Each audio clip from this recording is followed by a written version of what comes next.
C'est vraiment la citation de l'épisode. Rebelle, oh, je préfère Danny Dan. Je passe mes journées sur le sofa. Le but m'attend sur le sofa.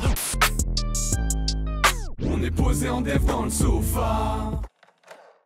Bonjour à toutes, bonjour à tous et bienvenue dans ce nouvel épisode du Sofa, le premier de l'année 2021, donc j'ai presque envie de vous dire bonne année, mais en même temps c'est déjà trop tard, donc nique sa mère. 16e épisode donc, qui va parler de, vous l'avez vu dans le titre, Jazzy Bass, Sage P, Green Money et d'autres choses, parce qu'évidemment on va encore dévier. Je suis pas seul comme à chaque fois, je suis avec Amélien. Je tiens juste à dire que je pensais que t'avais zozoté le Jazzy Bass pour faire un clin d'œil à Gaiden dans les RC. Je me suis dit, bon, apparemment, on n'est pas très sympa ici. Alors ce qui est marrant, c'est que par contre j'ai vraiment, dans mon petit truc de notes, j'ai une ref de ce style en fait. Et bah cette connexion. Oui, bah tu vois, comme quoi tu me connais que trop bien. Ça va? Toujours. Ce truc de, tu sais, j'ai un truc capté, genre, tout le monde fait genre, c'est ça. On parlait pas depuis tout à l'heure. Ouais, bah, Exactement, oui, ça fait 1 heure qu'on attend d'enregistrer, qu'on parle de tout et de rien. Donc cette semaine, j'ai personnellement choisi du coup de parler de Jazzy Bass et donc de ces 3 rebondis sur le Memento 3 qui vient de sortir là le 21 janvier, mais en même temps on va aussi parler donc de Memento 1 et de Memento 2.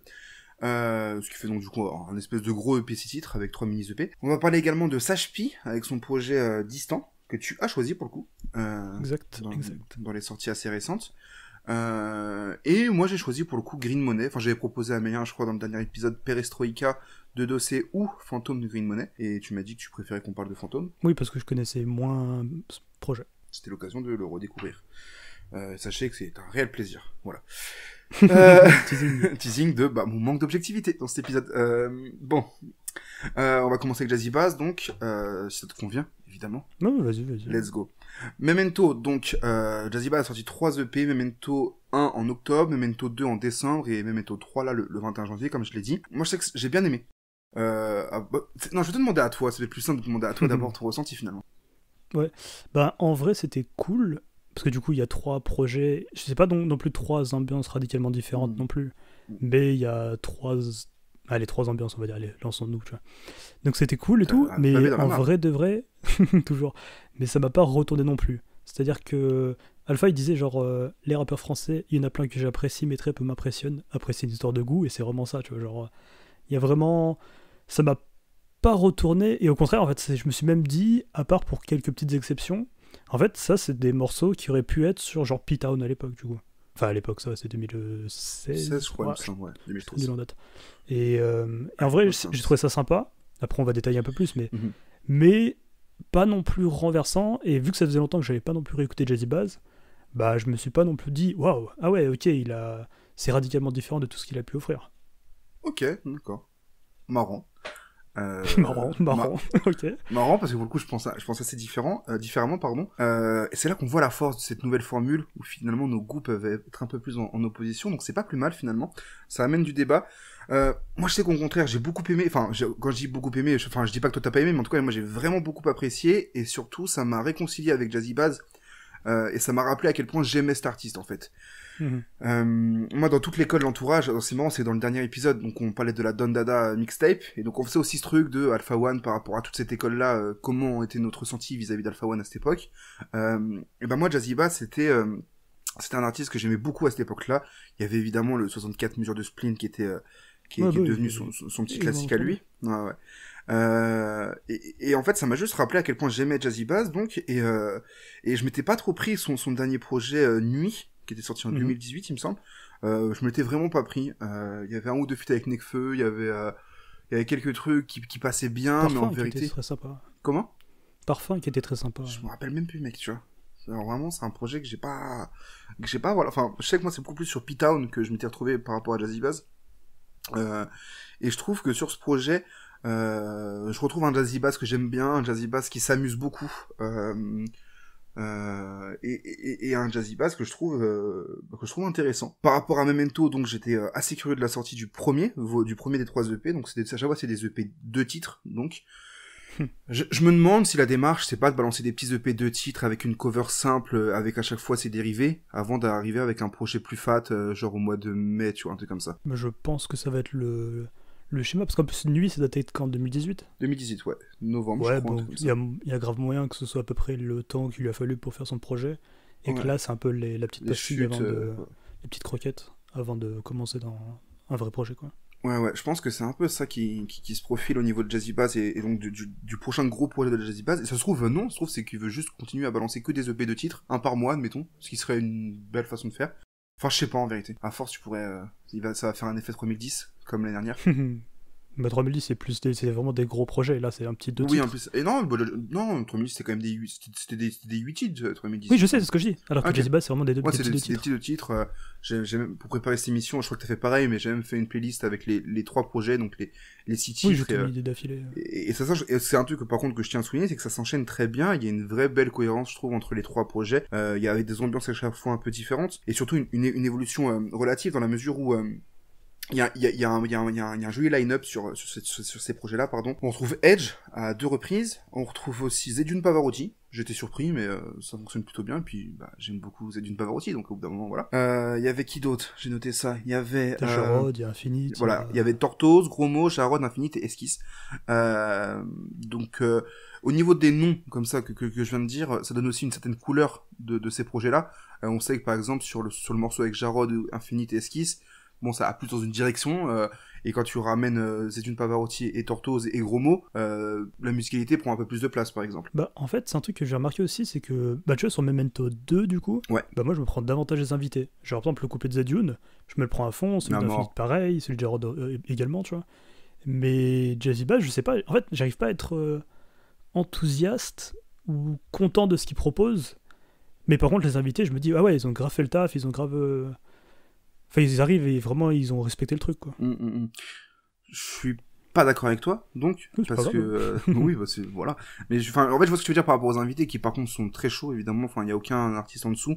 Et, mention spéciale, encore une fois, à Edge, hein. Je croyais que t'allais dire Esquisse pour le tacler, évidemment. Non. T'aurais pu. Je tacle personne. Non, mais Edge on avait parlé il y a 2 épisodes, il me semble, pour le projet Off, et je disais justement qu'on l'avait retrouvé sur, du coup, Memento 1, il était aussi, du coup, sur Memento 2, qui était pas encore sorti au moment où on enregistrait. Là, à l'heure où on enregistre, donc on est dimanche soir, on vient de sortir aujourd'hui une interview, hop, premier point auto-promo, fallait que ça arrive au bout d'un moment. Ça fait un mois qu'on n'a pas sorti de Sofa, donc voilà. On a sorti du coup une interview de A+ et Dims, un duo de rappeurs parisiens qui ont balancé leur EP Quartz, dont on parlera à la fin de l'émission, je pense. Et il y a Edge qui est justement aussi sur ce projet-là. Donc ça confirme aussi un truc autour de Edge qui est juste trop fort sur 2 des EP de Jazzy Bass, son projet et donc là le morceau Quartz avec A+ et Dims. C'est ça que les gens l'amènent pour une raison et à chaque fois il est très là. fort dessus. Il est juste là pour faire ce qu'on attend de lui et c'est juste trop fort en fait. Donc ça c'est un des points forts je pense des 3 EP Memento, c'est la présence de Edge. Maintenant pour le coup je trouve que pour Jazzy Bass en lui-même, ouais non j'aime bien. Tu vois moi je pense au titre Assaillant. Il ramène un peu ce que j'ai pu aimer chez lui et ce qui va bien, ce truc assez froid dans sa musique, très brut, quelque chose d'assez tu vois ce qu'il pouvait aimer ce qui pouvait être apprécié justement, être aimé sur la route du 314 ou par exemple typiquement 64 mesures de spleen ou autant 64 mesures de spleen il est plus sur un truc de il enchaîne les lines comme ça, les bars comme dirait Enima, mais que je me prends énormément Enima des Z d'Amérique, voilà, coup de cœur avant l'heure, mais ça se voit que ça fait longtemps qu'on n'a pas enregistré. De fou là, j'ai envie de parler, de jacter, de donner plein de morceaux que j'ai aimés, mais je sais pas où je vais. Mais en tout cas, mais du coup, je pense au morceau Assaillant, donc, de Jazzy Bass. Est-ce que c'est un clin d'œil à l'attaque des Titans? Pas du tout. Mais, du coup, Assaillant, sur le premier des 3 volumes de Memento, qui est justement assez froid, assez brut, où il découpe de façon assez juste, je trouve. Oui, puis un côté très égo trip aussi. Ouais, putain, mais c'est un truc de fou. C'était le 3e mot qui arrivait après ça, tu vois. C'était, et il maîtrise vraiment bien l'ego trip. Je trouve qu'il maîtrise vraiment bien l'ego trip, et que ça fait plaisir de le voir s'amuser à ce point. Il y a quand même 2-3 phases où je me suis fait, oh, ok. Il y en a une que j'avais relevée, que je trouvais assez amusante. C'est, je l'ai pas. Je la trouvais tellement amusante que je me rappelle pas, tu vois. Ah ouais, non, mais c'est tout simplement ça. Ouais, donc, du coup, il y a 2 phases que j'ai aimées sur, du coup, Assaillant. Non, une sur Assaillant et une sur Pyromane. C'est, sur Assaillant, ça donne, je suis le genre de mec qui recale le genre de meuf sur qui tu te branles, mais il le dit avec un flow qui est assez amusant et on voit que là, il s'amuse. Ouais, là, tu vois, je me dis, bah ouais, ça fait un peu du sneezy, quoi. Ah ouais, en fait, je vois ce que tu veux dire. Mais je trouve que dans la bouche de Jazzy Bass, ça passe bien, tu vois. Bah, je crois que c'était sur El Presidente sur de Nuit, je crois. Ouais, ah, je sais, Ou j'avais ce genre bien aimé. d'ego trip, je me les prenais. Ouais, à l'époque, enfin, je l'ai pas réécouté depuis, mais Mhm. je sais que ce genre d'ego trip me disait, ah ouais, nickel, enfin, ça rend bien. Mais là, je sais pas, même. Enfin, vraiment, je sais pas pourquoi, mais j'arrive pas à être convaincu par ce projet. T'es un auditeur qui a mûri. Peut-être je suis devenu trop. Mais tu vois, même quand il dit, tu sais, il commence en disant, ouais, j'ai pas d'idole à part j'ai pas d'idole à part la daronne, à part Dieu. Mais je me dis, bah, il fait une rime avec Depardieu. Et après, il fait, je deviens russe comme Depardieu. Je me dis, bah. Tu vois, même la phase Sophie Marceau, Roselyne Bachelot, elle m'a pas fait faire. Tu sais, c'est le genre de phase où tu dis, ah, le bâtard, ah ouais, ok, il a fait un. Je me rappelle pas du tout Et là, cette même phase, pas, donc, tu vois. Il dit, tu voulais Sophie Marceau, t'auras Roselyne Bachelot. Ah ouais, bon voilà, pourquoi elle est claquée, je te l'accorde. Et je sais pas, enfin, en fait, il y a plein de phases comme ça. Et je trouve que même par rapport au prod, tu vois, par exemple, je sais que. Tiens, ça fait trop professionnel de dire ça, mais hors antenne, on parlait de notamment Arkham, où je trouve la prod elle est formidable. Ouais. Je sais pas de qui elle est, faudra que je vérifie, mais je vais vérifier en même temps que je parle. Mais et en fait, je me dis, ah, la prod elle est trop bien, ça va être vraiment. Il va arriver, en fait, il lui manque pas du charisme, mais il lui manque de la présence. Ah, tu trouves? Un peu, ouais. Genre, je vois ce qu'il vise, entre guillemets, je vois qu'il veut, tu sais, qu'il fait un peu les grosses épaules, etc. Et que ça y est, tu sais, il est chauve, il s'assume, tu sais, ça y est, tu sais, il y a un truc de. On sent tu vois ce que je veux dire? Ah ouais, mais oui, ouais. J'arrive pas à être impressionné et me dire, ah putain, ouais, ok. Ouais, ok. En vrai, je vois ce que tu veux dire. Et parce qu'en fait, je suis pas impressionné non plus. C'est-à-dire que. Mais en même temps, moi, j'attends pas d'être impressionné de la part de Jazzy Bass. Alors que moi, justement, tu vois, sur la route du 3-14, c'est marrant que t'en parlais parce que j'avais un peu oublié ce projet. Mais c'est vraiment un projet que j'écoutais en boucle. Et bah après, c'était un peu. C'était l'époque, tu sais, des multisyllabiques relous pour tout le monde. Ouais. Et. Comme tous les soirs, j'ai le spleen. En vrai, il y a le style. Je peux le faire quelque chose à soif et de rime. Tu sais, c'est trop des. Je sonne l'alarme avant qu'elle ne coule sur ta joue. Il y a plein de phases comme ça, genre je vois la vie en rouge car les flaques de sang sont vraiment roses. Mais oui, bah ouais. On va peut-être pas faire tout le morceau, mais en tout cas, cette époque-là, je me le prenais trop et je me disais, waouh, il m'impressionne pas forcément par. Enfin, en fait, si, je pense que si, il arrivait quand même plus à m'impressionner et je pense qu'il y avait un plaisir de la rime, etc. Tu vois. Et après, moi je suis relou et j'aime trop ça, tu vois. Mais il y avait vraiment un plaisir où il allait chercher ça. Et là, c'est plus un côté ego trip qui est plus mis en avant que du coup la technicité, etc. Et j'attends pas à ce qu'il fasse un sur la route du 3-14-2, enfin genre volume 2, ou qu'il retombe dans ses vieux travers et tout. Ou justement, en fait, en vrai, même si il est pas dans les. Enfin, tu sais, il est un peu plus subtil, on va dire, dans les multisyllabiques, et ben. En fait, je sais pas si ça m'impressionne pas parce que je suis pas non plus. Enfin, je l'ai déjà dit 4 fois, mais. On a compris, je crois. Je sais pas si tu vois ce que je veux dire. Non, si, je crois comprendre ce que tu veux dire. Après, mais je pense que c'est encore une fois une question d'attente en fait. Alors, je dis pas que t'avais des attentes sur ce projet. Je pense d'ailleurs même pas que t'en avais. Un petit peu. D'accord. Mais je sais que moi j'en avais aucune en fait. Donc c'est à dire que moi quand je lance Jazzy Bass, je m'attends pas à être impressionné. En fait, moi ce que je veux c'est que Jazzy Bass s'amuse. En fait, c'est un truc que j'ai appris à remarquer avec le temps, c'est qu'en fait quand un rappeur s'amuse, bah moi je kiffe en fait. Tu vois ce que je veux dire? Si en fait c'est même bizarre ce que je veux dire, mais si jamais je vois qu'il s'est trop pris la tête, bah ça m'amuse pas en fait. Tu vois, à partir du moment où la musique elle devient scientifique, je crois que ça m'amuse plus du tout, tu vois. Et ça me fait plus kiffer de l'écouter. Et ça fait un rebond avec un de ses collègues, c'est qu'en fait, tu vois, Nekfeu sur la Donada Mixtape, on voit qu'il s'amuse, et là, ça me fait plaisir de l'écouter. Nekfeu sur Les Étoiles Vagabondes, bah c'est vraiment un truc où on en parle à chaque épisode, j'ai l'impression, mais où en fait, où là, ça devient trop millimétré, ça m'amuse plus, tu vois. Et moi, c'est ce que je trouve avec Jazzy Bass sur ce projet, et même d'ailleurs sur l'ensemble de sa carrière, sauf sur Nuit, qui m'a pas laissé un grand souvenir, c'est qu'en fait, c'est quand il s'amuse et qu'il est juste en paix avec le rimeur qu'il est, tu vois, avec ses failles, avec ses qualités, avec des trucs où il peut abuser, comme à l'époque où il abusait des multisyllabiques, mais comme tout le monde à cette époque-là, en tout cas, toute son école de rap, donc en vérité, c'est pas un reproche à lui spécifiquement, tu vois. Et moi, je trouve que là, sur ce projet, il y a un peu d'amusement, tu vois. Il y a un peu d'amusement, et je trouve qu'il y a aussi une certaine évolution, tu vois, où en fait, effectivement, c'est plus un rimeur comme avant. Il a plus ce truc, il a plus cette flamme qu'il pouvait avoir sur effectivement, 64 mesures de spleen, ou qu'il a pu après avoir sur P-Town. Il a plus ça, réellement, tu vois, il est passé à autre chose, je pense. Mais il a un apport musical que je trouve aussi très intéressant. Toi, tu parlais d'Arkham. Moi, ce que j'aime bien avec Arkham, c'est qu'en fait, Jazzy Bass, c'est pas la première fois que le Joker, enfin, Il y avait déjà eu Oui, le ça Joker revient tout le temps, qui revient dans sa musique, tu vois.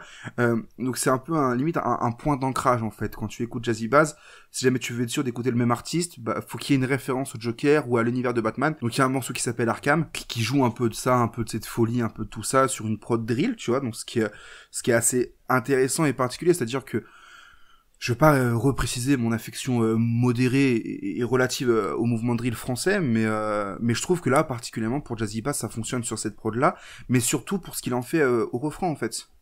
Où en fait, il part sur un truc où, on en parlait en off, justement, mais enfin, c'est typiquement ce que j'aime, tu vois, où en fait, il va commencer à partir plus dans des aigus, peut-être à crier un peu plus, à chantonner, enfin, il y a une espèce d'ambivalence sur la prod que je trouve intéressant et qui a fait que j'étais agréablement surpris, pardon, et surtout qui fait le pont, je pense, entre les différents Jazzy Bass qu'on a pu connaître, rien que par le titre, en fait, où en fait, ok, Jazzy Bass, Arkham, ok, donc en fait, c'est Jazzy Bass parce qu'il y a toujours cette référence qui revient, qui est assez, enfin, je pars un peu loin en disant ça, mais voilà. Bah, en vrai, mais je te rejoins aussi un petit peu, mais en même temps, genre, en fait, c'est un peu paradoxal, c'est-à-dire que je voudrais pas non plus qu'il fasse des multisyllabiques H24 comme justement à l'époque, etc.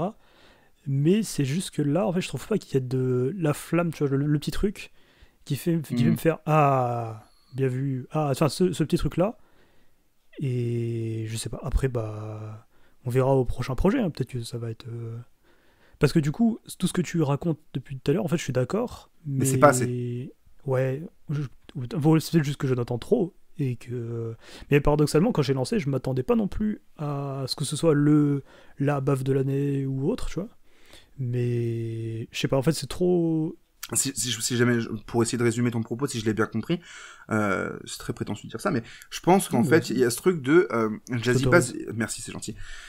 Jazzy Bass, il est issu d'une école de rap et surtout il a des collègues avec lui. C'est-à-dire que si jamais on pense à l'entourage de l'époque, il y a peut-être 4 noms qui ressortaient réellement. C'était donc Nekfeu, Alpha One d'une certaine manière, Dean Burbigo et Jazzy Bass. D'accord. Ça va, t'es d'accord avec moi ou j'ai de la merde? Pour l'instant, ça va. Ok. Et sauf que Nekfeu, il a le succès qu'on lui connaît. Areno Jazz, mais. Et Daryl Soulja. C'est encore moins sympa de l'appeler encore pour son ancien pseudo. Je crois qu'il a encore changé entre temps. Oh, je sais pas, j'arrive pas à suivre avec lui. J'ai arrêté de comme il fait la gueule aux médias parce qu'on parle pas de lui, qui fait ses propres interviews en mode FAQ. Voilà. Mais en tout cas, ce que je voulais dire par là, c'est que du coup, il y a un peu ces 4 noms qui revenaient. Il y a d'autres noms qui pouvaient plaire dans l'entourage, mais il y avait ces 4 noms-là qui étaient assez mis en avant et qui fonctionnaient plutôt bien, on va dire, qu'on su tirer leur épingle du jeu en premier. Et en fait, t'as Nekfeu, on lui connaît le succès qu'il a. Alpha One, il a longtemps eu qu'un succès d'estime, et là, ça y est, il touche au succès commercial aussi. T'as Dean Burbigo qui a déçu sur Grand Cru, et Jazzy Bass qui était un petit peu derrière, j'ai l'impression, mais en suivant quand même le truc avec un univers que moi personnellement je trouve intéressant en tout cas. Et je pense qu'il a compris que, et en fait ils ont un peu les mêmes fondations ces mecs-là, tu vois, ils aiment les mêmes choses en termes de rap. Complètement. Et sauf que bah tu peux aimer un truc, enfin moi j'aime le foot, tu vois, mais je suis loin d'être Zinedine Zidane, tu vois. Donc c'est pas grave, je joue à FIFA, tu vois. Du coup, tu conseilles de faire autre chose? Bah, tu vois, j'aime le rap, mais je suis nul en rap, donc du coup, je parle de rap, tu vois. Je sais pas si je le fais bien, mais en tout cas, là-dessus, c'est un peu mieux que quand je rappe, tu vois, au moins. Et ben, en fait, Jazzy Bass, il a juste compris que, je pense, que vas-y, malgré ses influences communes qu'il peut avoir avec Alpha One, par exemple, bah, Alpha One, il est juste plus fort à ce niveau-là. Donc, sans partir d'un truc je dis pas qu'ils se comparent forcément ou qu'il y a une compétition entre eux, tu vois. Elle existe certainement, mais d'un point de vue très sain. Je vois ce que tu veux dire, dans le sens où, par exemple, vu qu'Alpha One, il a continué ça, il a excellé là-dedans. Ouais. Eux, les autres ont pris un peu une direction opposée. Ouais, je pense. Analyse, du coup. Okay. Bah, ouais, en gros que finalement, peut-être qu'ils se sont rendus compte qu'avec le temps, en tout cas à Jazzy Bass, qu'avec le temps, il sera pas ce rappeur-là, tu vois, de ce qu'il aime autant, et que du coup il tente deux trucs et qu'il va essayer de plus s'amuser que d'être dans ce truc. En fait, il veut peut-être plus impressionner justement comme il a pu le faire avant, ou en mode impressionner c'est bien, mais c'est pas là-dedans où je suis le plus fort, c'est pas là-dedans où je réussis le mieux. Et je sais pas, hein, je veux pas parler à sa place. Oui, mais ça reste de la supposition. Et comme dirait Nesbitt et June, ne rentrez pas dans ma tête, quoi. Mais en tout cas, je pense qu'il y a un peu de ça, tu vois. C'est-à-dire que, ouais, je pense, et c'est pour ça que je trouve qu'il s'amuse, tu vois. Qu'il n'y a pas de pression sur ces trucs-là.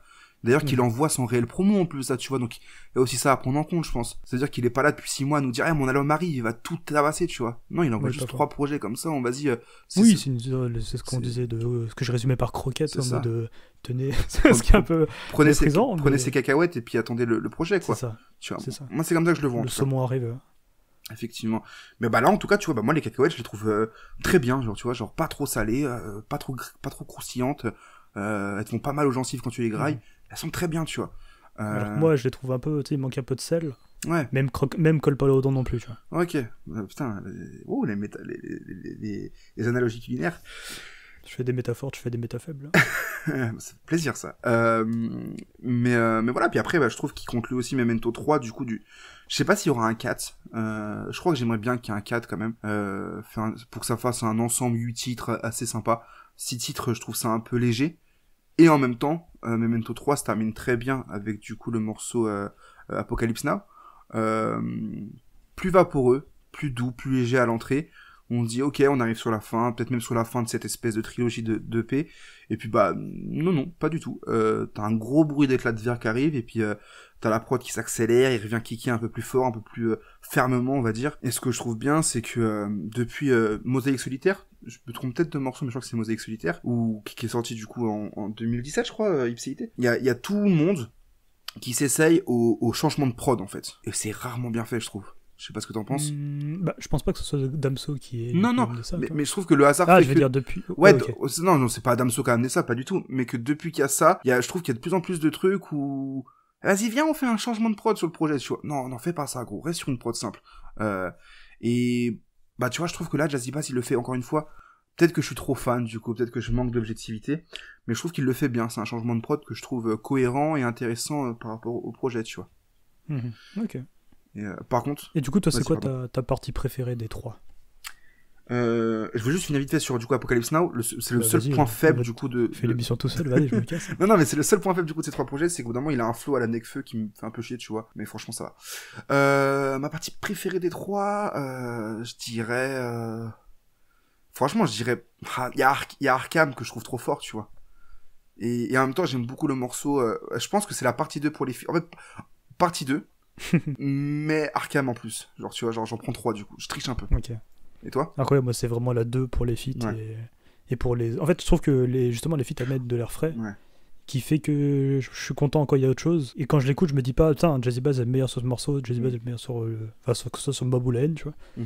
Mais je comprends pour Arkham. Moi, c'est surtout la prod, comme je disais tout à l'heure, mais. Moi, c'est le refrain surtout. Mais après, tu vois, moi j'aime la partie 2 parce que, pas parce que du coup on l'entend moins et qu'on entend aussi d'autres rappeurs, mais juste parce que c'est, je pense, représentatif de ce truc de Jazzy Bass s'amuse en fait. Il ramène des potes rappeurs pour s'amuser tous ensemble.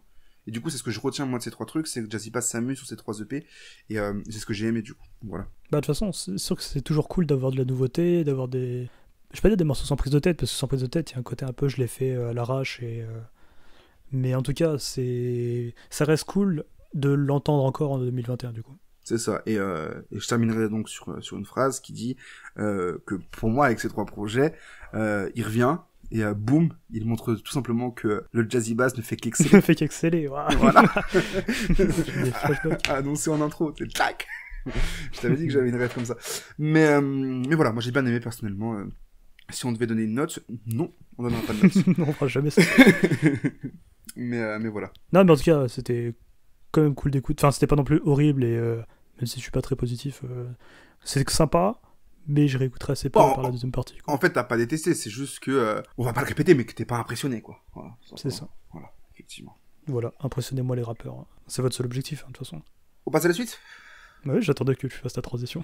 On passe à la suite. On passe donc à la suite avec le projet de Sage-P, Distant, qui est sorti, j'ai plus la date, mais en gros le 14 janvier, c'est le live des Sets Awards avec Rafael Dacruz et Sandra Gomez, qui a donc fait la cover qui a fait la cover de Sage-P, ou entre guillemets juste la photo, je sais plus si elle a fait la cover entière ou juste la photo, mais en tout cas qui a bossé dessus. Donc du coup c'est le 15 janvier que ce projet est sorti. Voilà. Merci l'homme aux dots. Merci, de rien, à toi l'honneur. Ouais, bah du coup, donc moi pour être totalement franc, en fait je connaissais pas trop non plus Sage-P. Il y avait du coup Junior, SO à lui, qui avait partagé le morceau Les Gyrophares. Junior, c'était un peu là où... musical. Exact. Suivez l'oreille musicale. Pour moi tout le monde le connaît. Pour moi c'est l'homme fort. La légende. L'homme aux playlists. C'est le boss quoi.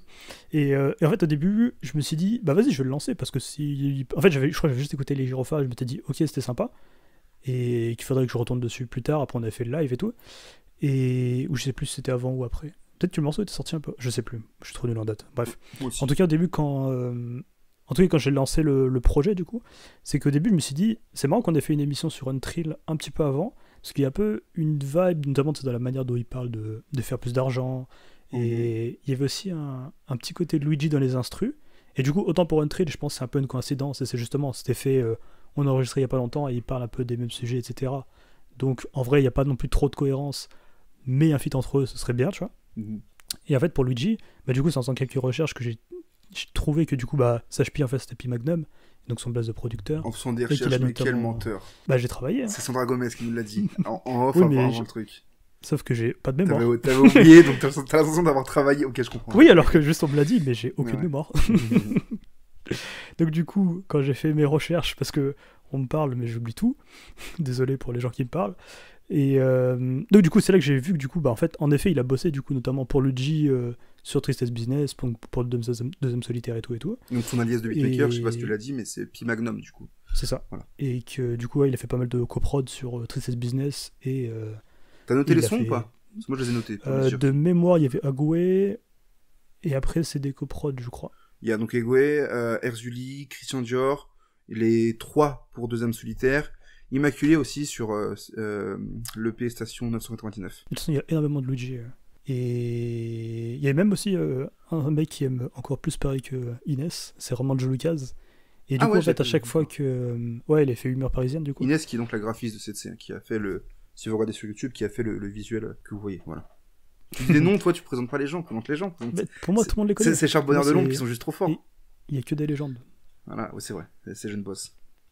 Et en vrai, j'ai un peu réfléchi à ce que tu me disais, c'est notamment par rapport à notre éternel débat de hey, Luigi, c'est de la musique de l'hiver ou de l'été, tu vois. Parce que en écoutant le projet, je me suis dit putain, c'est vraiment un projet idéal pour cette saison. Ouais. Et notamment grâce aux instrus, en fait. Ah bah tiens, c'est étonnant ça. Mais c'est vraiment l'instru, hein.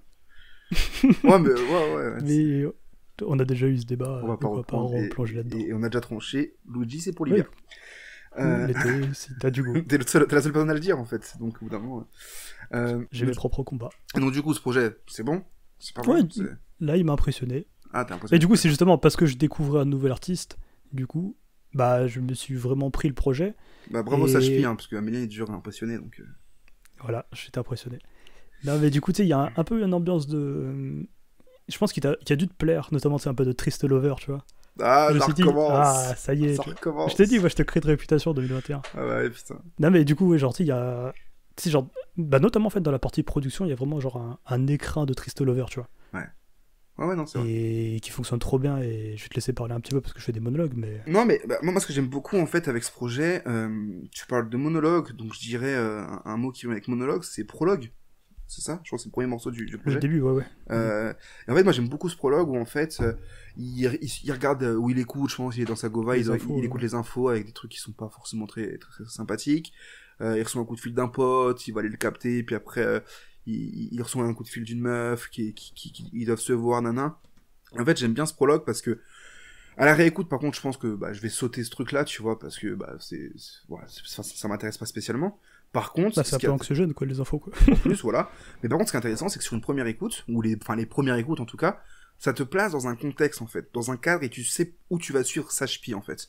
Et c'est la dans- prod du début est trop bien. à mort.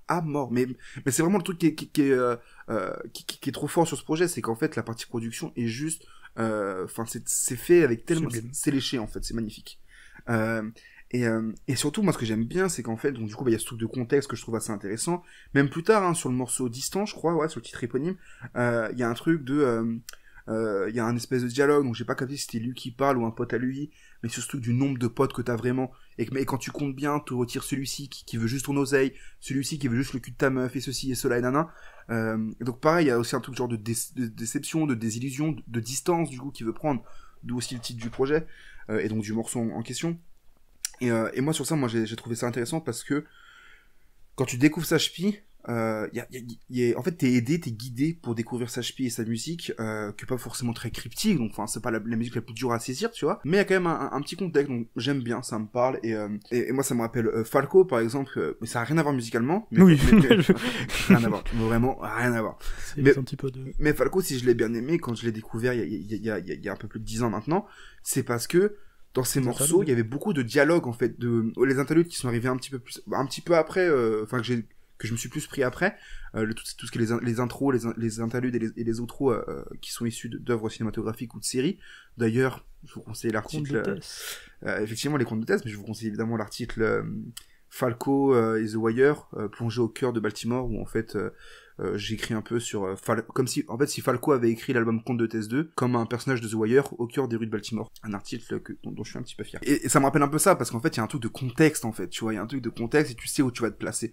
Et ça moi j'aime bien, je trouve ça intéressant quand c'est pas fait avec abus. Vas-y. Mais justement, en fait, enfin, je trouve que ça bien d'ailleurs que t'aies parlé de l'intro parce que j'avais pas pensé, mais en fait, moi j'aime beaucoup aussi ce côté, tu sais, genre, bah en fait, comment expliquer? Au début, c'était vraiment un truc d'un peu de brouhaha avec une toute petite prod qui arrive doucement, tu vois.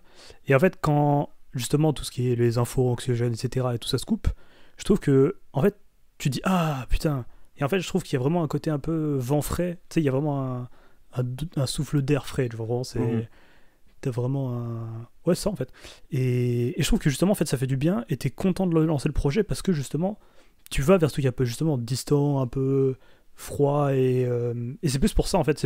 C'est pas notamment. Enfin, je parlais de Luigi et tout, tu vois, pour la saison, mais c'est même plus le côté froid, distant qui va trop bien avec la saison, du coup. Et en fait, il y a vraiment un côté. Bah, du coup, notamment encore au niveau des prods d'adultes, en fait. Il y a vraiment un truc de. Tu sens que c'est pas de l'amateurisme, mais que ça fait longtemps qu'il a l'oreille, qu'il est dedans et qu'il est dans le milieu. Mais que du coup, en fait, par contre, le fait d'avoir pas mal bossé avec Luigi, c'est qu'il y a des moments, je me suis dit, putain, si Luigi il rappait à ce moment-là, il rapperait exactement de la même manière. Ah, Ce qui fait que le morceau était bon à certains moments, tu vois. Bah, de moi, je me suis vraiment dit, putain, il aurait vraiment fait la même chose, je pense, s'il était là. Je me suis pas dit ça, mais en vrai, il faudrait que je le réécoute avec cette vision-là et peut-être que, ouais. Bah, du coup, c'est un peu biaisé à mon écoute à des moments où je pensais plus à ça qu'au morceau, mais c'est tellement. Enfin, tu vois, par exemple, moi, je sais que le morceau distant. Enfin, dans tout le cas, c'est un projet qui va me suivre assez longtemps, je pense, parce que. Bah, déjà, c'est frais. Et puis, il y a ce côté. Tu sais, un peu le plaisir d'initier en mode, waouh, je connaissais pas avant-hier, quoi, vous connaissez pas celui-là. Ouais, non, mais clairement, mais ça aide aussi pour aimer un projet, je pense. À mort. Moi, ce que j'aime bien aussi, c'est qu'en fait, bah, on l'a dit, la partie production, elle est magnifiquement travaillée et tout. Et en fait, elle est très riche et elle permet surtout à Sashpi d'être hyper polyvalent, en fait. C'est un mec qui rappe bien, tu vois, mais qui aussi chante très bien. Il a une belle voix, tu vois. Et par exemple, sur la prod du morceau Les Gyrophares, je trouve qu'il arrive avec une proposition qui est pleine de justesse, tu vois. Il arrive, il chante, nanan. Et après, il se met à rapper. Et il y a un truc qui marche vraiment sur moi, en fait, il se complète à lui seul, en fait. Il complète et je trouve ça trop fort, en fait, de se dire... Bon, il y a tout ce truc, moi j'ai rien contre l'autotune, tu vois, mais il y a plein de rappeurs qui vont chanter avec de l'autotune au refrain, nanan, et qui vont peut-être un peu en abuser. Et moi, ça marche en moi, donc je pourrais pas dire que c'est mal, tu vois. Mais par contre, sur Sashpi, ce qui est bien, c'est qu'il y a peut-être un peu d'autotune, je sais pas. Mais en tout cas, c'est très léger, parce qu'il a juste une belle voix qu'on sent assez naturelle, tu vois. Et sur ça c'est super réussi, tu vois. Et il se complète à lui seul, et moi j'aime trop ce truc-là il a besoin que de lui-même, tu vois. Et ça marche vraiment bien. Mais c'est vrai qu'il gère trop bien sa voix. Et il y a vraiment où il l'utilise un peu comme un instrument. Et tu sais, même quand il parle des aigus, tu vois, dans les gyrophares, il y a vraiment un côté où c'est harmonieux, en fait. Et où ça rend trop bien. Et du coup, moi, j'ai bien aimé justement ce mélange entre justement sa polyvalence, le fait qu'il gère trop bien sa voix, et genre la maturité qu'il a dans ses textes et tout, tu vois. À mort. Est-ce que t'as un coup de cœur, toi, sur ce projet? Bah, ouais, le morceau Distant, c'est peut-être le morceau que j'ai le plus relancé. Et attends que je me rechoppe la tracklist sous les yeux. Je te laisse. Vas-y, ouais, bien sûr. Moi, mon coup de cœur, ce serait plus du coup Mourir jeune. Que je trouve. Enfin, c'est un vrai coup de cœur, tu vois. Dès qu'il rentre sur la prod dès le début, et même la prod en elle-même, tu sais, j'étais comme ça, au bout de 2 secondes, je me suis dit, ah, ok, en fait, là, je suis en train de secouer la tête comme un espèce de gros teubé, parce que juste, il m'a emporté avec lui, tu sais, sur ses placements, sur tout ça. Je trouvais ça vachement réussi, le morceau Mourir jeune. D'ailleurs, comme c'est moi qui m'occupe de la playlist dans le viseur, je pense que ça va être le morceau qui va... J'hésitais avec Distant, tu vois, donc on peut en débattre tous les deux, mais je pensais mettre justement Mourir jeune dans la playlist parce que... et puis il y a aussi ce truc de... je trouve que c'est un morceau qui symbolise aussi assez bien Sashpi et sa proposition sur ce projet, parce qu'en fait, il y a quand même un truc un peu lumineux sur la prod, il y a quand même un truc qui fonctionne assez bien, et en même temps, au niveau du propos de fond, tu vois, on n'est pas forcément... Bah, avec le titre, tu vois, Mourir jeune, il y a un truc un peu, vas-y, un peu plus bresson, un peu plus obscur, tu vois, et je trouve qu'il y a une belle ambivalence à ce sujet, et sur moi, ça marche vraiment facilement, tu vois. Donc là-dessus, il m'a eu. Là-dessus, il m'a impressionné. Ça va être le terme de l'émission, je pense, impressionné. Il m'a impressionné sur ce projet, sur ce morceau et sur ce projet. Je trouve que justement, moi, sur Mourir Seul, sur Mourir Jeune, pardon, il y a un peu. Je confonds avec Peur d'être Peur d'être seul, ouais, bien sûr. Mais sur Mourir Jeune, il y a un côté justement un peu trop, je trouve, sombre sur la prod, qui fait que ça le met pas non plus trop en valeur, alors que justement, Distant, il y a un côté où tu sais, t'as des voix en fond qui sont justement. Enfin, je trouve que Distant, c'est un peu le morceau parfait, je pense que Dinos aurait trop aimé faire. Ok, c'est lancé. Très bien. Bah ça y est, je vais tirer sur Dinos, ça faisait longtemps, je crois. Ça faisait longtemps que tu l'avais pas fait. mais enfin, c'est vraiment un morceau que j'aime énormément et que je trouve trop bien construit et trop bien rappé. Et il y a encore une fois, il y a vraiment ce truc de la voix, c'est trop important et il la gère trop bien et 2 points, trop bien. Non, bah, point faible trop fort. Point faible trop fort, point faible trop impressionnant. Parce que c'est ça, quoi. Et qu'en fait, ça fait plaisir. C'est pas son premier projet, il me semble avoir vu qu'il avait déjà fait un petit projet avant. Un ancien projet, en sorti il y a plusieurs années. 2015 pour être précis, il me semble. Je vais essayer de retrouver le nom, parce que ça me rend curieux. Stéréotype. Dans Stéréo... Avec une pochette qui ressemblait d'ailleurs à... Enfin, qui garde un peu la même... Enfin, entre guillemets, avec la cover de Distant, il garde un peu le même... Pas pattern, mais vite fait le même style. Ouais, même en termes de couleur, en termes... Ouais, c'est ça.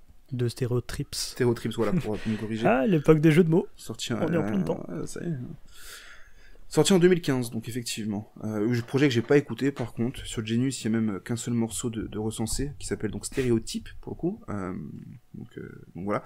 Mais effectivement, Sashpi, une belle découverte pour moi, et vivement la suite. Et Sashpi... Ouais. La pochette représente trop bien justement le. Tellement. Mais et sous Sandra Gomez du coup, mais la pochette. En fait, genre quand je vois cette pochette, je me dis, bah en fait c'est exactement ce que j'imaginerais entre. Enfin, c'est pas forcément moi j'imaginerais ça si je devais faire une pochette, mais plutôt quand je la vois, je me dis c'est exactement. Enfin, la pochette a la couleur du projet. Ouais. Et en même temps, c'est un peu le but d'une pochette. Mais en tout cas, c'est trop bien réalisé. Et ça joue, quoi. Cette voiture derrière avec la portière qui est encore ouverte, comme s'il venait juste de descendre. Non, il y a un truc. Ou vraiment... quelqu'un d'autre, d'ailleurs, vu que c'est la portière passager. Comme si quelqu'un venait de partir, il venait de s'embrouiller, il s'arrête. Arrête-toi sur le parking. Ouais, moi, je vois comme ça. En fait, moi, ce que je vois, c'est qu'en fait, il était passager. Et du coup, le conducteur, il lui a dit descends, vas-y, tu me saoules. Tu vois, ça y est, casse-toi, gros. Il parle trop, allez, descends. Et juste, il part, il a même pas fermé la portière. Le mec, il roule avec la portière qui est encore un petit peu ouverte. Et enfin, il roule pas, mais on voit qu'il va peut-être partir en tout cas. Et t'as Sashpi qui, ouais, non, je sais pas, il y a un truc, même le ciel très nuageux, très très gris, très. J'aime beaucoup la pochette, effectivement. À fond. Mais en tout cas, je vois vraiment ce truc d'embrouille un peu en voiture, de allez, arrête-toi là, je descends. Allez, c'est bon, je vais prendre mes distances. Putain. Ouais, bah, c'est ça. Du coup, des grosses introspections sur un trottoir. Du coup, comme on l'avait dit dans le précédent épisode, je crois, ou celui d'accord avant, c'est finalement devenu un podcast avec que des recommandations. Donc, on vous recommande effectivement le projet Distant de Sashpi si vous n'avez pas encore écouté. On vous recommande Sandra Gomez. On vous recommande de checker son travail qui est très très chaud, effectivement. On passe au prochain projet ? Ouais.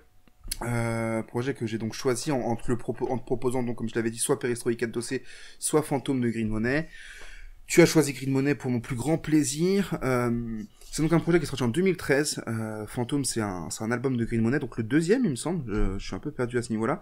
Il fait suite aux différents projets, aux différentes mixtapes MP3, volume 1, 2, 3 et 4, mais aussi à son premier album Greenology, qui avait une saveur assez particulière que j'apprécie, qui est un peu ancré dans son époque.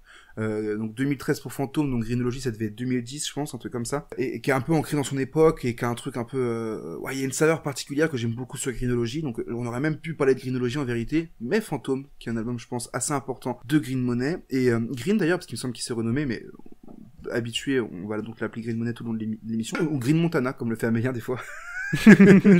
Un jour j'arrêterai de les confondre. Pourtant ils ont rien à voir. Ils ont rien à voir. Non, il n'y a pas Green quoi finalement. Mais Green Mo, c'est ça, Green M-O-N. Après du coup qu'est-ce que tu mets après ou Tana? Non mais je suis teubé, hein, c'est tout. Oui, aussi, moi, je cherche des excuses. Green qui est donc pour moi c'est un projet important chez Green Money, mais surtout je pense que c'est un projet important du rap français en vérité. Voilà, c'est dit, c'est lâché. Pour des raisons qu'on va évoquer après, pardon. Tu prends pas de pincettes en tout cas. Non, moi je suis un mec comme ça. Moi je dénonce, hein, donc c'est un projet qu'il a sorti du coup dans sa propre structure, Rolls-Royce Music. Ça me fait un peu rire à chaque fois que j'entends, mais Rolls-Royce Music. Mais j'espère qu'il roule en Rolls-Royce aujourd'hui. Je lui souhaite en tout cas de rouler en Rolls-Royce aujourd'hui. Ça, c'est chiant de dire. Rolls-Royce. Je suis pas assez riche pour dire ça souvent. Ouais, non, je pense que Mais- on n'est pas prêt pour ça. On n'est pas prêt Un pour jour, ça. peut-être. Mais donc Fantôme, Avec je pense, l'argent du rap. Fantôme, je crois que c'est même un modèle. Oh, peut-être c'est un jour. Phantom, je crois que c'est donc un modèle de Rolls-Royce, hein, la Rolls-Royce Phantom, d'où le nom du projet. Donc Green, c'est un rappeur qui vient de Trap, donc on fait le lien assez logique avec ah bah ça y est, ça arrive, voilà. Quel ça fait rappeur longtemps. dis-nous, par exemple. La Fouine, par exemple. Et en fait, moi, ce que je trouve intéressant avec Green Money, c'est qu'il était signé chez Banlieue Sale. Et comme je suis quelqu'un qui dénonce, pour moi, c'était vraiment le rappeur le plus fort, intéressant de Banlieue Sale.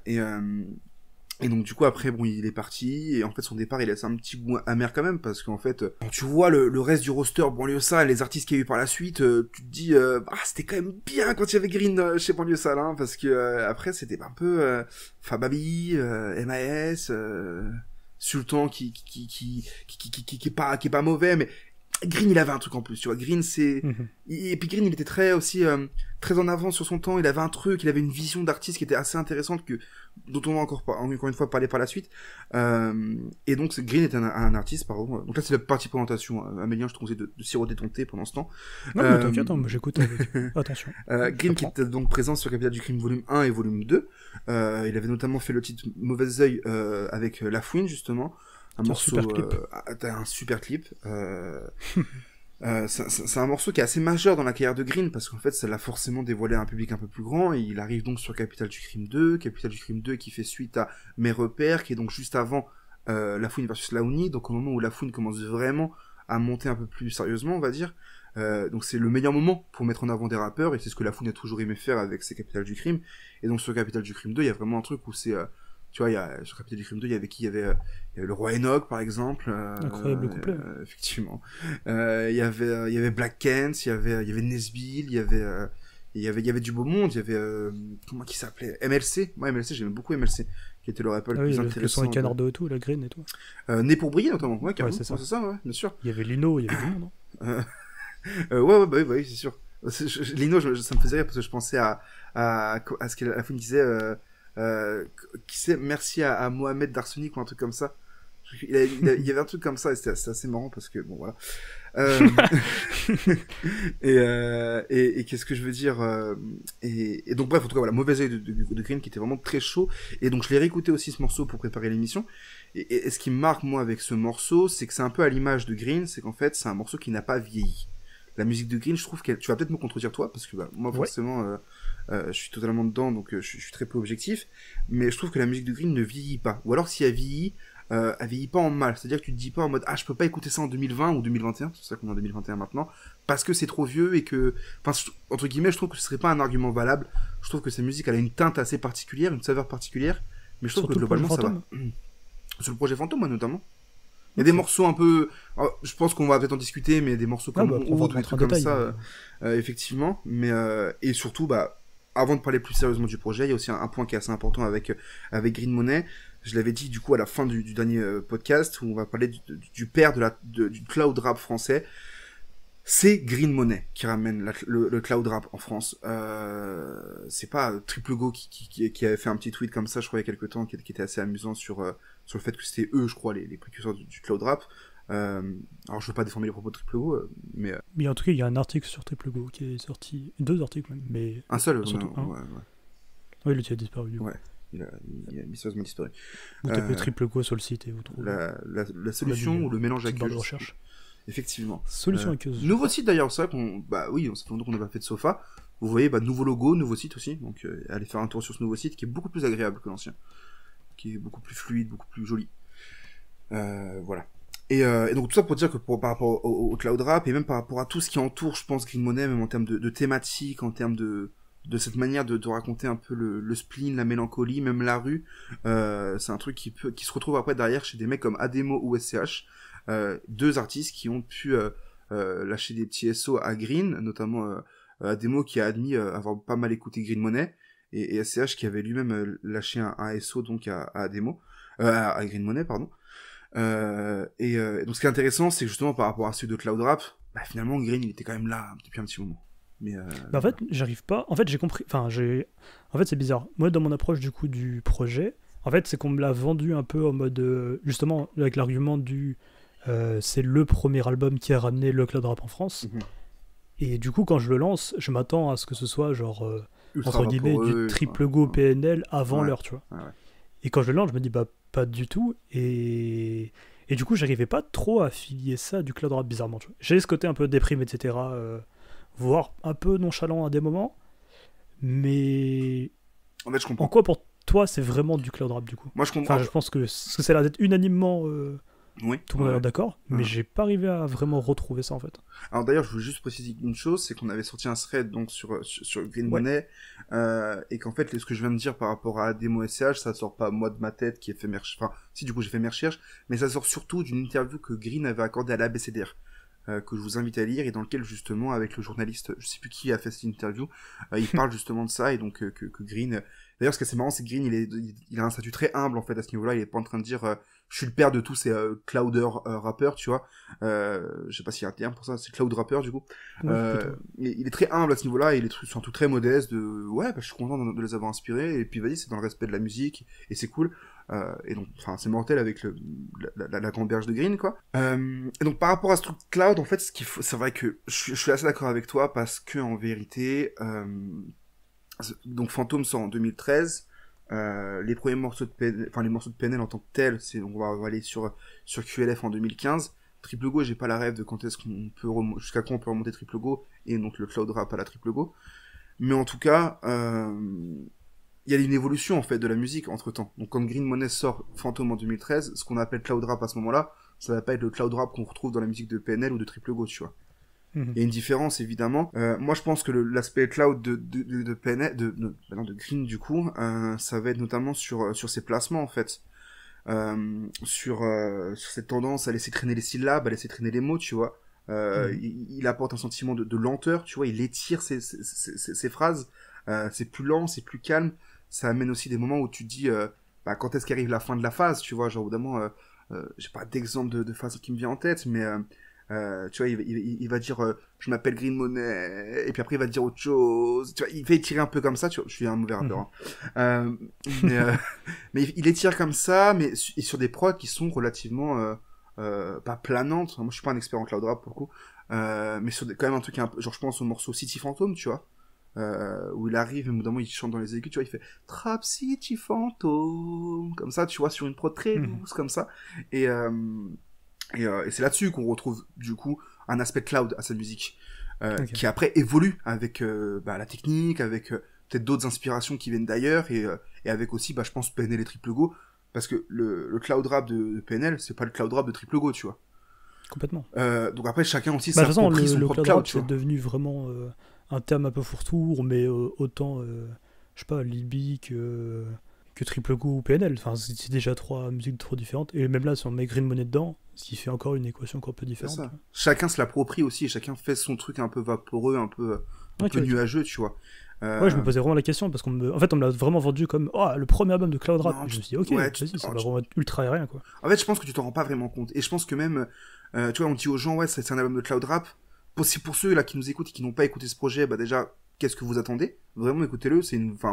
Après, moi, je l'aime beaucoup, mais c'est une claque, ce projet, selon moi. Et à côté de ça, ne vous attendez pas effectivement à des prods à la PNL ou à la Triple Go, en fait. Ça a, entre guillemets, rien à voir, mais ça reste les prémices d'un mouvement qui après va être adopté par d'autres, et surtout qui va être développé et démocratisé. Donc ça prend encore plus d'ampleur avec d'autres, et avec un style plus affirmé et plus marqué, évidemment, ouais, bien sûr. Moi, ça fait un peu partie des projets comme, tu vois, Himalaya de Mala, Ouais. que moi j'ai découvert en vrai l'année dernière, tu vois. Ok. Donc après, chacun son rythme, genre, après tu les découvres quand... Je te rappelle quand est-ce que j'ai découvert Sin Famous. Voilà, donc tu vois. Tu veux le dire en live? Je l'ai découvert en mars 2019. Mars 2019. Une semaine après la sortie de ODD. Voilà, je me rappelle. Stylé. Mais chacun son rythme. Ouais, voilà, c'est ça, c'est... Mais en tout cas, je savais qu'avant de le lancer, c'était genre un disque important. Et du coup, quand j'ai lancé, en fait, je me suis dit, waouh, c'est vraiment de la spéléologie ou de l'archéologie, tu vois, genre, il y a vraiment un côté où, pour moi, justement, j'arrive pas à trop joindre, à part sur quelques morceaux, sur le côté, Ça a c'est bien pas vieilli. très daté, Ouais. c'est que moi, je me dis vraiment, c'est ça, c'est le rap des années, enfin, le rap 2012-2013, c'est ça, tu vois, genre, il y a énormément de défauts, mais c'est un joli marque-page temporel, en mode, tu vois, même les phases, parce que du coup, en fait, je savais qu'il était plus ou moins proche de la fouine, mais en lançant l'album, j'avais un peu oublié ça.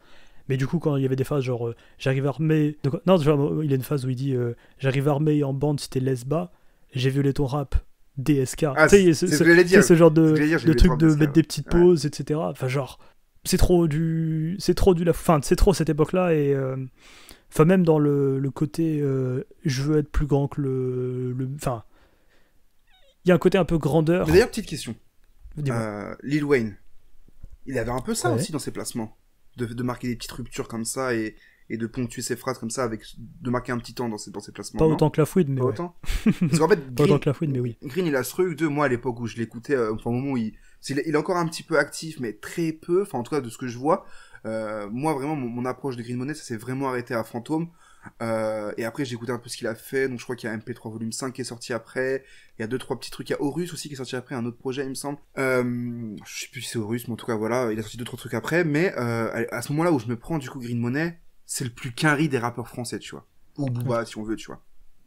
Et en fait, c'est un rappeur qui est très proche, enfin, qui a vraiment qui kiffe ça, tu vois. Je crois même qu'il a vécu là-bas. Enfin, il y a un truc où, en fait, plus que d'être proche de la fouine, je pense qu'il est plus proche de ce qui se fait là-bas, en fait, tu vois. Et la fouine, il avait aussi à ce moment-là, en fait, à cette époque, Oui, une c'est démarche très carré, tu vois, en fait, la fouine, à ce moment-là. Rien que dans sa manière de se saper et tout. Oui, mais voilà, tu à vois. l'époque c'était un désastre, mais oui. La grande époque des bling-bling portés avec assurance. Avec les vêtements oversize et tout, c'était un délire. Ouais. Mais en fait, genre, même en l'écoutant, à des moments, j'avais un peu des flashbacks, c'est de genre. Tu vois, Sadek à l'époque, aux frontières du réel et tout. Ouais. Où vraiment, en écoutant, je me suis dit, bah. Je voyais plus. Oh, t'es dur. Parce qu'après, j'ai compris un peu qu'il est. Bah ouais, mais c'est. Oh, t'es dur. C'est un peu vraiment. Parce qu'au frontières du réel, Parce ça que a moi, beaucoup vraiment- mal vieilli. J'aime beaucoup Sadek, mais au frontières C'est du vrai. réel, c'est vraiment un truc qui est très marqué Mais en tout temporellement, cas, tu vois. En écoutant, je me suis dit, ah putain, ça me fait penser à Sadek, du coup, 2012-2013, avec. Oh, t'es dur. Surtout aux frontières du réel, je pense. C'est la fin de ce binôme de podcast, c'est terminé. Entre ce que t'as dit de Jazzy Bass aujourd'hui et ça, je peux plus, c'est bon, je peux plus travailler avec toi. Mais je sais pas, Ah, je c'est trouve qu'il y a beaucoup. En fait, justement, je trouve qu'au contraire, il y a beaucoup. Après, c'est parce que je l'ai peut-être pas découvert à l'époque, Je mais pense je que trouve que c'est ça. justement. Mais justement, Tu vois, par exemple, t'as Prince de la Street qui a un remix tu sais, d'un son New Wave mhm. synth pop, tu sais, c'est donc de Don't Go de Yazoo qui fait c'est l'imitation pour ceux qui ceux qui ont pas reconnu le son, quoi, parce qu'on n'a pas les droits, donc on mettra pas les sons. Mais et tu vois, par exemple, je me dis, ok, ça doit être un son qui a dû le marquer, parce que du coup, bah, il a dû grandir des années 80, Mhm. et que, du coup, parce que je sais pas, il a quel âge aujourd'hui, mais je me dis, ok, il a dû sampler ça. Mais en fait, il y a vraiment un côté, je le vois, et quand j'entends ce morceau, j'imagine lui en train de rapper ça, mais vraiment en remontant son col, Ouais. et en faisant des gestes John Travolta, tu vois. Mhm. Et je me dis, bah, Ouais, alors. même mon hood, tu sais, ça me fait penser un peu à l'époque, tu sais, les sons club de Kid Cudi à l'époque. Ouais, tu vois. ouais, mais Mood même, il a un truc très limite californien, tu sais, genre en mode. Mhm.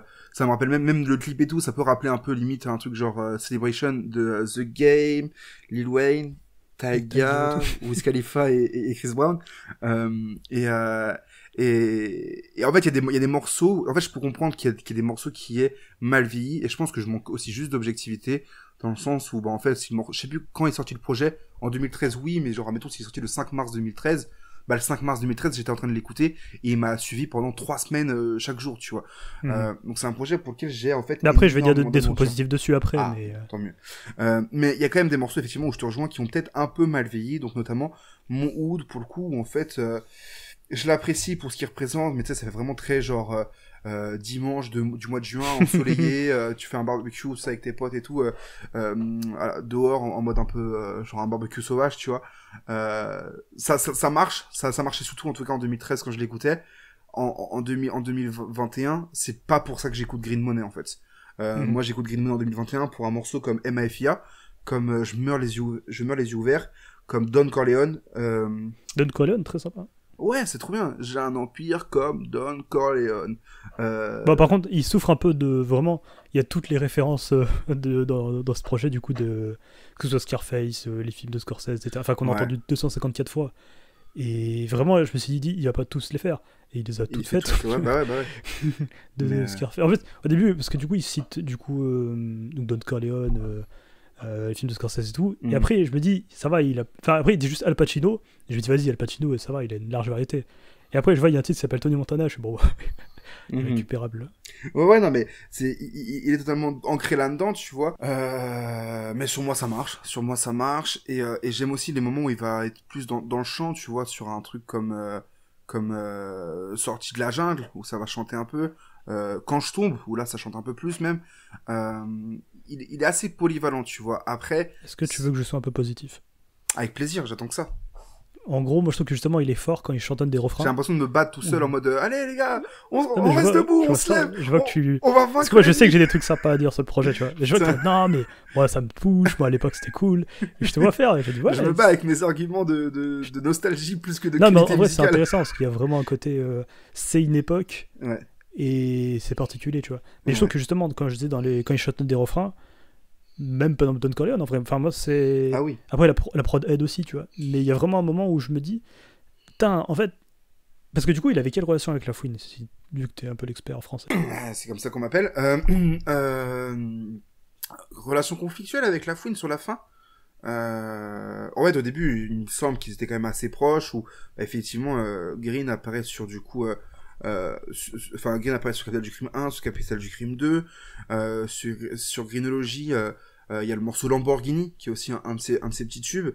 Et Lamborghini, c'est donc produit par DJ Raizé, et le prod le père pardon de Raizé aussi est à la prod, je crois. Donc des beatmakers qui bossaient très étroitement avec la fouine, qui apparaissaient dans tous les Fouine Story par exemple, qui étaient vraiment... Putain, ouais, les Funny Story, Ah, j'avais oublié putain, ça. tu vois ça. Donc là, Green était ancré dans le truc banlieue sale, tu vois. Je me demande même s'il a pas arboré des bling bling banlieue sale dans quelques clips, tu vois. À vérifier, mais ce serait possible, tu vois, en tout cas. Parce que pour moi, il y a vraiment eu une ombre banlieue sale un petit peu, pas forcément banlieue sale, mais plutôt.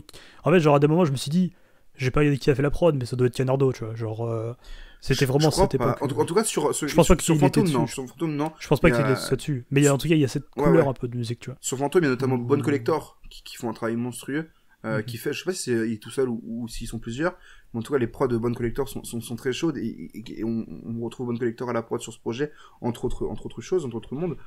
Mais en fait, le truc par rapport à la fouine, je vois ce que tu veux dire, et en fait, le vrai truc, et c'est ce que je disais tout à l'heure. Ce qui est pas négatif, hein, c'était vraiment dans le côté, la manière dont il posait, la manière dont il faisait des bons refrains et tout. C'est une qualité que je pouvais retrouver chez la fouine aussi, tu vois. Ouais. Mais tu vois, en fait, le délire, c'est que Green, c'est pour ça que je dis que c'était le seul artiste intéressant de banlieue sale, c'est sûrement, et en fait c'est un peu bizarre de dire ça veut dire que banlieue sale ça pouvait marcher que grâce à la fouine, alors que je pense pas, tu vois. Mais en tout cas les autres artistes de banlieue sale étaient trop éloignés de la fouine, tu vois, genre Fababi ou MAS par exemple, en plus de pas forcément être exceptionnels comme artistes, ils avaient un truc qui marchait pas avec la synergie banlieue sale, tu vois. Et tu vois par exemple Karis Booba ça marchait parce que ça marche dans la synergie 9 de I, et je pense que c'est ce qu'il fallait à cette époque-là, tu vois, comme la Shai de Cruella, ça marchait à cette époque-là, et qu'après, en vérité, il aura fallu du temps, je pense, à ces rappeurs-là, qui sont du coup aussi producteurs, pour produire des artistes qui vont dans des directions différentes. Donc je pense du coup à Booba avec Damso, ou même avec C-Boy, qui est pas trop éloigné de Booba, mais un peu quand même, tu vois, et maintenant Booba qui a totalement... Bah, C-Boy, c'est un peu le Green Montana de la fouine. Green Money, du coup, mais oui. Putain, merde. Mais oui, mais je voulais faire ce lien parce qu'en fait, il y a aussi un truc de gâchis de talent au sein du label où en fait la fouine n'a pas su bien gérer, bien exploiter entre guillemets. En même temps, c'est le principe aussi quand t'es producteur, quand t'es gérant d'un label. Mais le produire quoi en tout cas. Le produire, il a pas su bien produire Green Money, de pas savoir le mettre assez bien à l'aise, confortable, tu vois, comme Booba visiblement avec C-Boy où malheureusement ça suit pas spécialement sur Trap Life, à mon grand regret. Et en fait, et il y a ce truc aussi où en fait Green il part aussi en mauvais terme avec la fouine. Il a même fait donc la fouine part en clash contre Booba, il fait Autopsie 5, mais c'est un morceau, donc Booba aurait pu faire un projet qui s'appelle Autopsie 5 derrière. Green Money lui il a carrément fait un projet qui s'appelle Capital du Crime 4 ou 5, je sais plus, alors que la fouine n'en avait pas encore sorti, tu vois. Comme un peu dans la même démarche de vas-y je te court-circuite en prenant ton nom de série, tu vois. J'ai aucune idée de la qualité du projet. Ah oui, il a fait CDC 5. Voilà, 5, tu vois. Et d'ailleurs, il n'y a jamais eu de CDC 5, tu vois. Je sais pas si c'est logique ou pas logique, mais il n'y a jamais eu de CDC 5, tu vois. C'est le CDC 4, le dernier. Et ils sont quittés en mauvais termes. Et ça laisse un goût amer, justement, parce que je me dis que si la fouine avait su mettre plus en avant Green, en tout cas le mettre plus à l'aise, mieux l'épauler, mieux l'aider, Fantôme aurait peut-être eu un plus grand succès, aurait peut-être, tu vois, un feat de la fouine sur Fantôme, si jamais ils avaient été en bon terme à cette époque-là ou quoi, si jamais en tout cas ils avaient été ensemble, peut-être que Fantôme prend plus d'ampleur et peut-être que Tu vois, toi qui l'avais donc pas écouté à l'époque, peut-être que tu l'aurais En fait, écouté du coup. en fait, je trouve ça bizarre parce que, en vrai de vrai, la plupart des projets de cette année-là, et d'autant plus si là, du coup, Après 2013, je c'est dis, Zo je aussi. dis, Hein. ouais, mais Ça, je néglige pas non plus l'influence ou l'impact qu'il a pu avoir. Et je dis pas non plus que si je l'ai pas écouté, il vaut rien, quoi. Oui, bien sûr. Mais c'est que je vois. En fait, je trouve ça étrange que même en ayant suivi du coup la fouine à cette époque-là et tout, bah que j'en ai si peu entendu parler en fait. Ça me surprend un peu d'ailleurs. Ouais, bah, j'ai pas de réponse à ça. Ouais, normal. Je suis le premier surpris. Bah, j'aurais pu faire une étude de marché. S'il te plaît, Je pour ferai le ça prochain pour le prochain épisode, tu feras épisode. ça. Je donnerai un élément de réponse. Adorable. Mais après, moi je trouve que sur les thèmes, vraiment au cœur de l'album, je trouve que c'est pas toujours flamboyant, c'est pas toujours grandiose, mais il y a des moments où il y a un peu un côté Isha où je me dis ah putain là ça y est, il arrive à être presque touchant.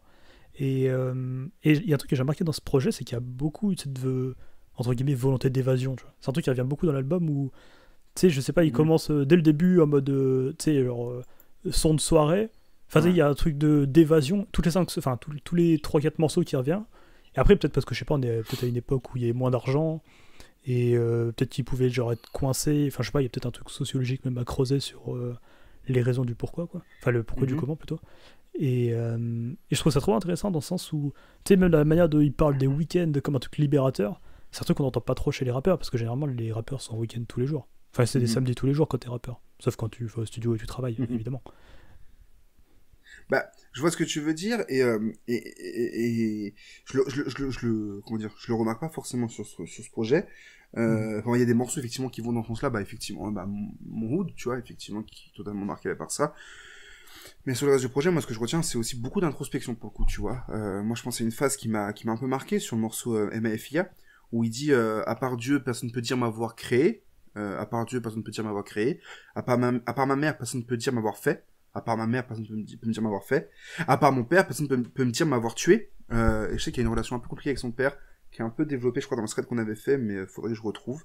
Du coup. Mais c'est surtout sa mère, c'est surtout par rapport à sa mère, où ça revient plusieurs fois dans l'album, où justement il parle un peu de leur passé, enfin le passé du coup de ses darons. Ouais. Et c'est un truc que je trouve pas bizarre, mais tu vois, par exemple, en fait, en gros, il raconte un peu des trucs sur sa mère, etc. Et après, du coup, il dit qu'elle est décédée, du coup, de ce que j'ai compris. Et qu'après, en fait, il en reparle comme si elle était vivante. Enfin, après, chacun fait ce qu'il veut. Mais ça m'a surpris un peu ce côté. Enfin, ça doit revenir au moins 4-5 fois dans le projet. Tu vois, donc c'est Dr. Uninterrupt qui avait écrit le thread Big SO à lui. Il dit justement, derrière la frime, les bijoux et les grosses voitures, il livre des titres particulièrement touchants, inspirés de son enfance tragique. Il y parle notamment de l'emprisonnement de ses parents et de leur décès prématuré. Il se retrouvera en foyer, livré à lui-même très jeune, tu vois. Et par la suite, donc il est même parti vivre après aux États-Unis, il me semble, pendant une certaine période. Il me semble, je veux pas dire de conneries, mais en tout cas, une chose qui est sûre, en vrai, il a fait beaucoup de voyages là-bas aux USA, effectivement. Il y a même une photo de lui avec Lil Wayne. C'est pour ça que je te parlais de Lil Wayne et de La Fouine, justement. Je pense il n'y a pas une anecdote comme ça où, genre, c'est un carré qui lui avait trouvé son blaze? J'en ai aucune idée. Ce serait possible, en vérité. Avant, il avait un autre blaze, en fait. Avant, il s'appelait... Ouais, Marciano. Marciano, effectivement. SO Rock Marciano, d'ailleurs. Et il appartenait à un groupe qui s'appelait La Légion, et il avait du coup... Oui, effectivement, SO. Et il avait même aussi... Il a aussi côtoyé Ali, de Lunatic. Mais il était proche de toute l'école, de toute façon, du 9-2. Et donc du coup voilà quoi, c'est un artiste qui a une vie assez intéressante et qui du coup dans ses projets on retrouve des bribes de vie, des trucs très intéressants, en tout cas selon moi. Je manque un peu de recul sur sa musique parce que je l'aime énormément cet artiste pour tout ce qu'il incarne et même pour ce qu'il dégage. Tu sais, tout à l'heure tu parlais peut-être de prestance pour Jazzy Bass. Je trouve que Green, tu sais, quand il arrive sur une prod ou même qu'il est dans un clip, tu sais, il incarne un truc, tu sais, il est grand, il a plein de tatouages. J'avoue que j'ai pas vu les clips, mais j'imagine. Il y a un truc aussi, et puis même au niveau du regard qui est assez fermé, assez froid. Après, sur la pochette, il est tout petit. Hein. En fait, je viens de dire grand, mais je sais plus s'il est si grand que ça, en fait. Mais il est assis par terre sur la pochette aussi. Pour moi, il est tout petit. Si, il fait la taille de la Fouine, à peu près, je crois. Pour moi, il fait cette taille-là en général. J'ai le clip de Mauvais Oeil qui défile sous mes yeux, il est pas beaucoup plus petit que la Fouine. Il est avec une veste en cuir et un chapeau... comme Fif en fait. C'est la même personne. Mais non, ouais, c'est bon, après peut-être le fait que du coup ça se succède les morceaux des fois pseudo club Et je sais pas, par exemple, t'as Soulja qui est juste avant, je crois que c'est ce soir. Ouais. Et je comprends pas enfin, je comprends pas l'affiliation de les mettre l'un après l'autre, Mhm. sachant qu'ils sont rien à voir. Et justement, Soulja, il a ce côté un peu.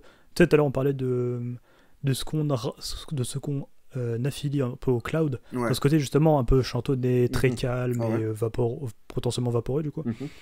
Donc, du coup, j'arrive à. Avec ce genre de morceau, j'arrive à me dire, ok, genre, je vois ce que t'as voulu dire, du Mhm. coup. Enfin, ce que t'as voulu dire. Ce qui est, du coup. Enfin, les raisons pour lesquelles on affilie le cloud à ce projet, du coup. Mhm. Mais vraiment, enfin, succéder à des morceaux au club, c'est vraiment. Parce que du coup, là, je crois que c'est dans ceux-là où justement il parle de ce daron. Mais Et je me dis, ce soir, il est pas club, je crois. Non, Ah, si, il est un peu ouais, dansant, un un peu, peu. ouais, il est dansant, une petite guitare dansante, ouais, effectivement. Ouais, je vois ce que tu veux dire. J'ai pas de réponse. Je suis piégé. Ah, bah, Je c'est suis piégé. les défauts de l'époque, de l'année. Enfin, de Ouais, l'époque. c'est ça. En fait, il a les qualités de ses défauts. Voilà. Et les défauts de ses qualités. Et les défauts de ses qualités. Il a aussi le truc de, il est sorti en 2013. Alors pour moi, ça a bien vieilli, mais parce que voilà, je suis nostalgique un peu. C'est cette espèce de nostalgie qui parle de, ah putain, je me rappelle quand j'écoutais tel morceau, tu vois, un morceau comme Je n'oublie rien que je trouve juste trop fort, City Phantom, Tony Montana ou Blood que je trouve très intéressant. Des morceaux qui m'ont marqué et qui du coup vieillissent bien chez moi. Mais du coup, c'est intéressant d'avoir ton avis d'un mec qui découvre réellement ce projet pour le coup en 2021. Parce que il y a plus de recul du coup. Et c'est plus honnête et je trouve ça intéressant. Bah, il y a notamment le fait que, par exemple, je sais pas, juste après, je vais m'écouter Sage P et je me dis, ah ouais, on a traversé les époques. Enfin, Ouais. il y a. Parce que du coup, tu me dis ça a pas vieilli, mais par exemple, si tu prends Sage P, c'est ce qui se fait en 2021, tu vois. Ouais, mais en fait, moi, c'est pas dans le sens où ça a pas vieilli en mode en Oui, c'est 2021. intact et, En fait, c'est une prod d'un morceau de Green en 2021. C'est une prod qui peut être fait genre là, elle a été faite il y a 2 semaines, tu vois. C'est pas dans ce sens-là, c'est dans le sens où en fait, ça a sa place sur le paysage musical rap français en 2021, je trouve, et ce serait pas déconnant, tu vois. C'est pas, enfin, il y a des morceaux, par exemple, j'en ai pour briller, tu vois, le truc de piano-voix là, ça m'ennuie, ça pour moi ça passe en 2021, tu vois. Ah, je croyais dans le projet de Fantôme. Non, Je non, cherchais, non, non, je pardon, je oubliais. parlais du coup, j'essaie de trouver un morceau sur lequel il l'a posé, Mhm. et qui, je trouve, n'a pas sa place en 2021. Typiquement, je pense qu'effectivement, c'est un morceau qui a pas sa place, tu vois. Mhm. Un morceau comme Pleure pas, avec Canardo, mais sauf que Capital du Crime 2 n'est plus disponible sur Apple Music, visiblement. Je crois que c'est le morceau Pleure pas, donc du coup, La Fouine et Canardo, c'est un morceau qui, je crois, a pas si bien vieilli que ça, tu vois, par exemple. Donc après, c'est effectivement une notion de... Oui, c'est ça, puis c'est DC2, c'est 2010, donc c'est aussi normal que en 11 ans, du coup, bah, ça traverse Bien sûr, moyennement ouais, les époques, tu vois. tout à fait. C'est logique. Surtout qu'en vrai de vrai, par rapport à 2010, du coup, enfin, musicalement, ça a énormément évolué. Carrément. Il y a même eu des nouveaux courants et tout, donc... Tout à l'heure, je disais Horus, donc par rapport à Green Money. Non, son dernier projet, c'est Gnosis, sorti en 2017. Il avait sorti CDC 5 du coup en 2016, Fantôme en 2013, et ses autres projets ne sont donc pas disponibles visiblement sur Apple Music en tout cas. Ouais, Et, sur Spotify, c'était pareil. Et en 2019, il avait sorti le morceau The World Is Mine, donc décidément, Un américain, hein. voilà. Et Grand Chef aussi en 2019. Donc, Ok. voilà. Ok. Mais en tout cas, ouais, je serais curieux de voir ce qu'il peut proposer aujourd'hui, Mhm. musicalement. Mhm. Parce qu'en même temps, je sais pas quel âge il doit avoir maintenant. Je- Ou s'il je- a encore de la musique, vraiment, ou pas. Enfin, mais apparemment, tu me l'as dit 2019. donc Je l'ai vu potentiellement. actif et d'ailleurs je l'ai même vu aujourd'hui. Aujourd'hui, Dans je la l'ai. rue. Non. Après 18h, c'est ça, t'allais dénoncer. Aujourd'hui ou hier, je sais plus, je l'ai vu réagir. Je l'ai vu réagir un petit peu, notamment au truc de quand Yuri, le jeune de 15 ans qui s'est Mhm. fait tabasser ou des trucs comme ça. Là, il a réagi notamment au fait que Trump et Trump aient quitté la Maison Blanche, ou je sais plus quoi. Bref, il a relayé un Ouais, truc il est encore de... vivant, ouais, quoi. ça, oui, bien sûr, ouais. Ok.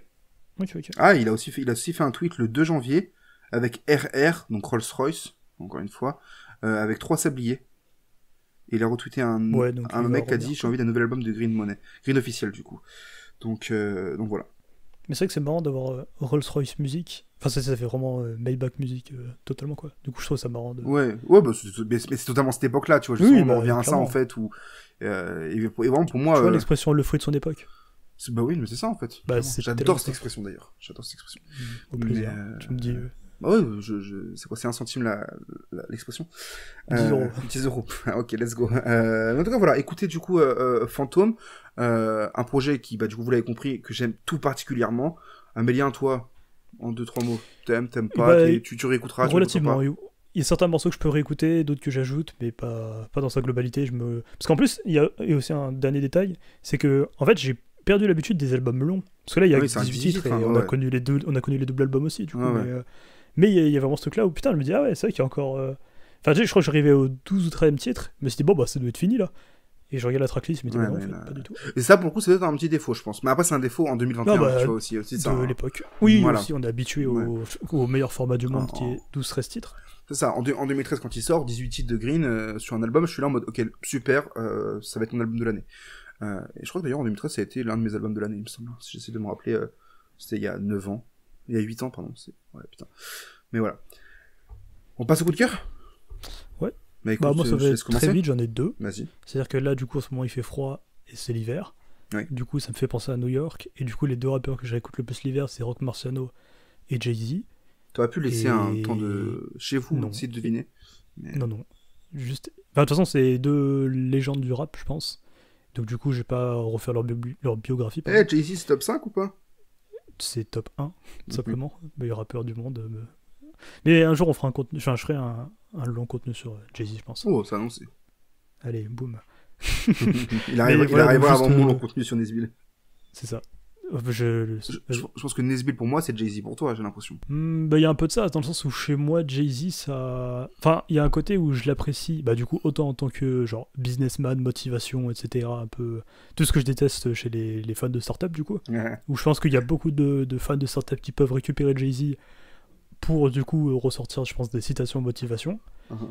Et en même temps, je trouve aussi très touchant. Tu vois, par exemple, il y a un truc que je pense que si t'étudierais toi un peu plus sa musique, tu trouverais trop intéressant, c'est le rapport qu'il a avec son père, qui du coup est décédé entre-temps. Mhm. Mais où en fait, en gros, bah, tu sais, quand il était jeune, il le détestait parce que du coup, il l'a entre guillemets abandonné. Et que du coup, après, en grandissant, c'est dans le Black Album où il a une phase comme ça où il dit ouais, en gros, j'ai détesté. Et puis après, il allait à son enterrement. Mhm. Du coup, il a pas pleuré parce que du coup, bah, il le connaissait pas tant que ça et tout. Et au final, quand il l'a vu, il s'est dit putain, il me ressemble trop. Et tu sais, alors qu'au final, il l'a pas vraiment connu. Et Mhm. à ce moment-là, il a pas arrêté de le détester. Enfin, il y a tout un rapport avec son daron qui est super intéressant, sa daronne aussi, du coup.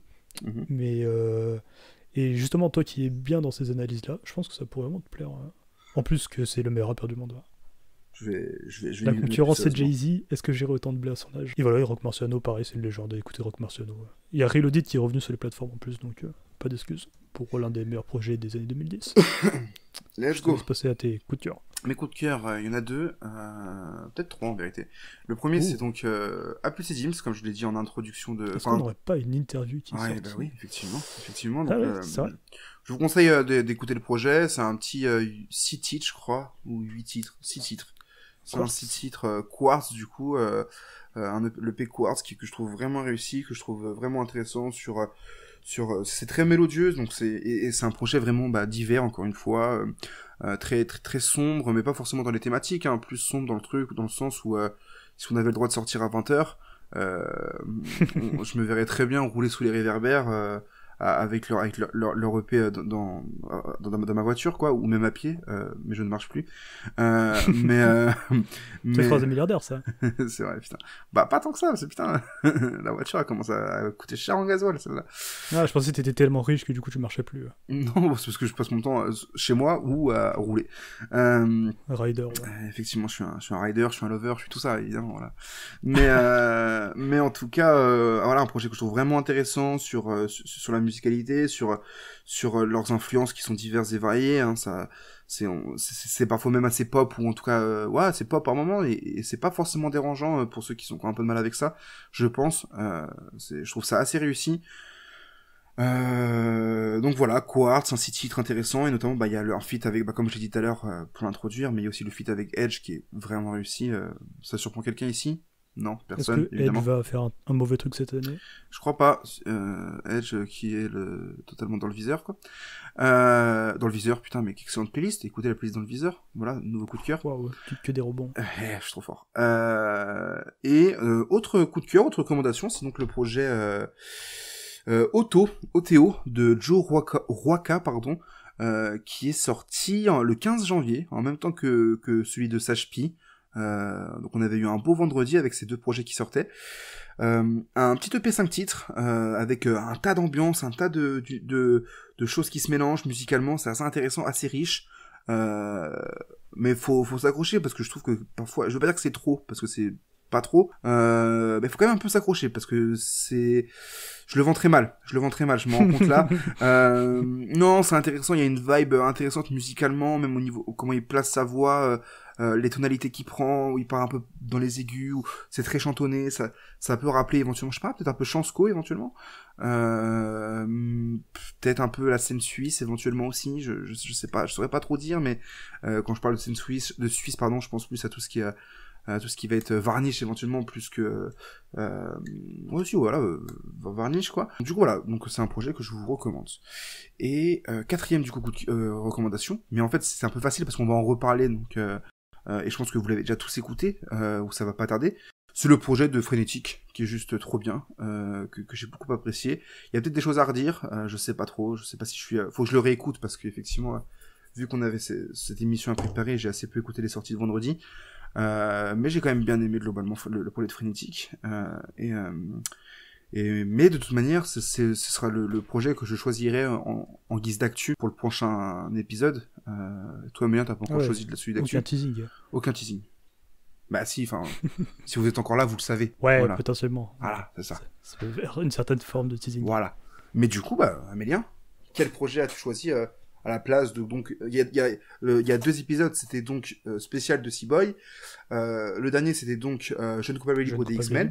Aujourd'hui c'est Fantôme de Green Money. Donc quel ancien projet as-tu choisi pour le prochain sofa? Alors j'en ai choisi 2. Il y a Contenu sous pression de Carlito ou La cerise sous le ghetto de la Mafia Free.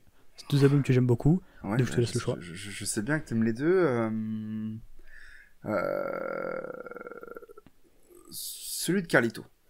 Oh, ça fait plaisir. J'aime beaucoup les deux, donc si t'avais dit l'autre, j'aurais dit oh, ça me fait plaisir. Ouais, non, mais je sais que tu me parles beaucoup de celui de Carlito et je sais que t'as beaucoup d'amour pour ce projet, qui, je l'avoue, il me semble l'avoir écouté peut-être une fois. Mais ça me fera pas de mal de le réécouter. Le problème où il était pas dispo sur les plateformes pendant longtemps, donc ça fait un an, je crois, un an et demi qu'il est de retour. À peu près, je pense, ouais. Mais je crois que l'année dernière, il est arrivé sur les plateformes. Donc on parlera donc du projet Contenu sous pression de Carlito, avec un K. Pas comme le youtubeur. Le youtubeur Blackfacer. Parle pas de lui. Bah voilà. Donc merci de nous avoir écoutés jusque là. Ça y est, on est reparti. Hein. Un tas d'articles, un tas d'interviews à venir potentiellement. Si Monsieur Macron nous autorise à sortir un peu plus. Peut-être beaucoup moins, je pense, mais on verra. Hashtag teasing. Ouais, mais on est des rebelles en fait. Rebelle, qui était un morceau de Dayton. Et un film de Disney. Et donc sur ce... Je vais faire Danny Boy. Ouais, moi aussi, je crois. Tous.